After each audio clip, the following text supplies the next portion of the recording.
você. Então, vamos dar continuidade, mais uma aulinha da disciplina Introdução à Física e Química. Vamos agora iniciar com o estudo da física. Perfeito? Vamos lá. A física busca, basicamente, compreender os fenômenos físicos e as leis que os regem. As aplicações práticas dos avanços teóricos experimentais da física permitiram a marcante contribuição dessa ciência para o desenvolvimento de outras áreas do conhecimento, como a astronomia, a meteorologia, a geologia, a medicina, a biologia e a agricultura. Porém, né, né, além disso, influenciam setores diversos, como a das telecomunicação e dos transportes. Eu usei o termo porém, existe influência em muito mais outras coisas, tá? Aqui é apenas o, vamos dizer assim, o básico.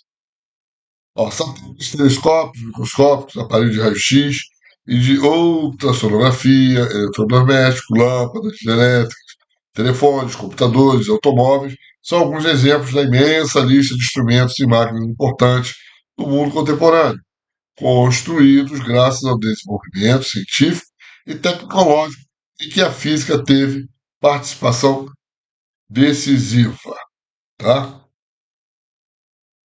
Então, vamos entrar no primeiro conceito,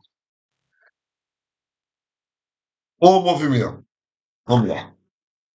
É comum as pessoas usarem a palavra mecânica nas situações em que os movimentos ou forças estão presentes. Na física, essa palavra tem significado próprio. Não é diferente daquele que as pessoas geralmente pensam. Ela vem do grego mechanike, que significa máquina. Em geral, as máquinas são construídas para produzir algum tipo de movimento ou de força. A mecânica, que é um ramo de conhecimento da física, estuda tanto os movimentos como o equilíbrio dos corpos e as forças que os causam. Quando se descreve um movimento sem considerar como ele foi suscitado ou como é o objetivo em movimento, estamos na área da mecânica denominada cinemática. Por exemplo, quando assistimos à corrida de Fórmula 1, em geral, ficamos atentos ao tempo que os carros gastam para concluir uma volta. A distância entre os carros e a velocidade máxima que o mais rápido deles consegue atingir.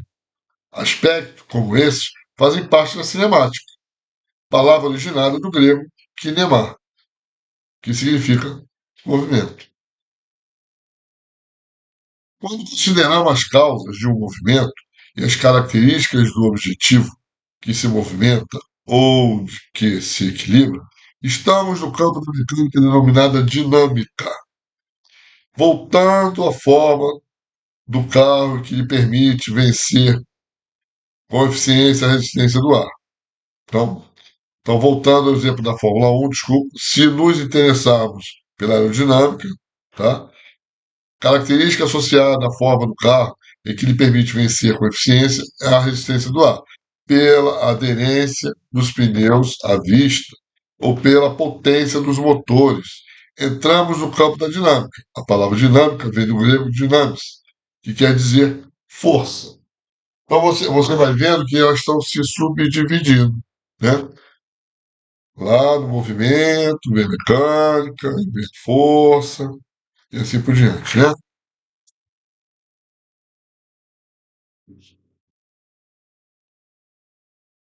Situações representadas sempre em figuras que têm movimento de algum objeto,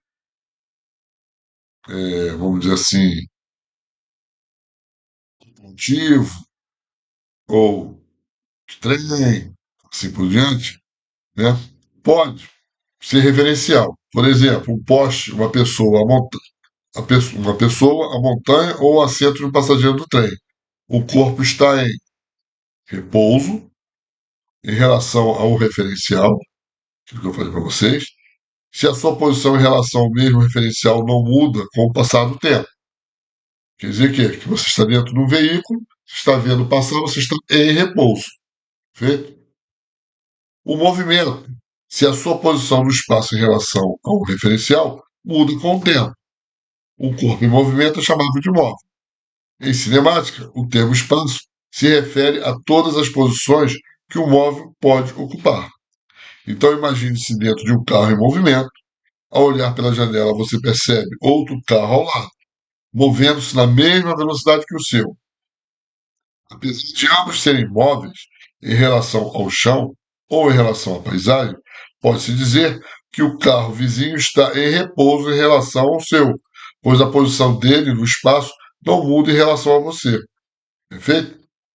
É, essa base é importante, por quê? Porque as pessoas confundem um pouco isso lá na frente. Vai confundir um pouquinho as coisas. Principalmente quando a gente fala em espaço-tempo, né? Uma coisa mais aprofundada. Então, nós estamos em repouso, apesar do automóvel estar em movimento. E o automóvel está em repouso porque eles estão, apesar de em movimento, eles estão em paralelo, parado um ao lado do outro na mesma velocidade constante. Então, eles também estão em repouso. Porém, a paisagem está em movimento, porque ela está se deslocando conforme o movimento do automóvel. Muitos vão discordar, mas você tem que ter a ideia do tempo, nesse caso, é que você vai ver a paisagem passar, o automóvel está em movimento, porém, existe dois, estou citando dois, que está em repouso, quer dizer, eles estão em repouso. Agora, em relação a você, você está em repouso, vendo a paisagem passar. Se houver um veículo só, aí você passa a transformar o veículo em movimento, porque ele está em movimento, de acordo com a paisagem, mas você está em repouso. Então, é muito importante, quando se dá determinados exemplos, a gente abrir o leque para todas as situações. Porque senão, ali no caso, você vai falar, não, o automóvel está em movimento, certo? Mas quando tem um paralelo, eles passam a estar em quem? Em repouso um ao outro, porque estão parados na mesma velocidade. Aí quem pensa estar em movimento, paisagem referente a você. Porque você está em repouso vendo a paisagem se movimentar, quer dizer, passar, apesar do veículo estar em repouso ou isoladamente estar em constante velocidade, estando em movimento.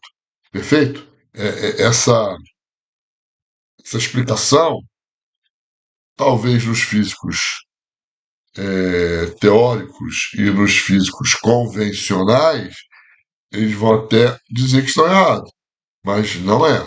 Você entra no raciocínio lógico, você vai ver que o exemplo é dado para as duas, certo? Situações. Porque aí, claro, no campo imaginário. O carro está em movimento?